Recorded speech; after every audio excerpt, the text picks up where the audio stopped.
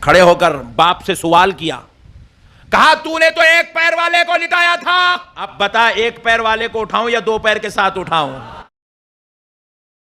اللہ کے حکم سے سرکار غوث پاک نے ہاتھ آگے بڑھایا، بس صرف اتنا جملہ کہا قم بإذن اللہ۔ لعنت ہے تیرے ایسے عقیدے کے اوپر، کلمہ پڑھ کے مسلمان ہو۔ ہاتھ پکڑا میرے غوث کا، دونوں پیروں پہ اٹھ کے کھڑا ہو گیا۔ اللہ کے بندو توبہ کرو۔ قرآن پاک میں سورہ انبیاء کا پہلا رکوع ہے، 17واں پارہ پہلا صفحہ ہے۔ نبی صلی اللہ علیہ وآلہ وسلم کو کافر کہتے تھے، تم ہمیں یہ کہتے ہو نا اگلے نبیوں کے یہ معجزے کہ مردہ زندہ کرتے تھے، تم ہمیں مردہ زندہ کر کے بتاؤ پھر نبی مانیں گے۔ تو اللہ تعالیٰ نے فرمایا کہ ان سے فرما دو کہ معجزات اللہ کے پاس ہے، وہ کوئی معجزہ اس قسم کا نہیں۔ نبی صلی اللہ علیہ وسلم نے بھی کوئی مردہ نہیں کبھی زندہ کیا۔ حضرت عیسیٰ علیہ السلام کا قرآن میں ذکر آتا ہے کیونکہ ان کا معجزہ وہ تھا، ہمارے نبی کا معجزہ قرآن ہے، جیسا کہ موسیٰ علیہ السلام کا معجزہ عصا تھا۔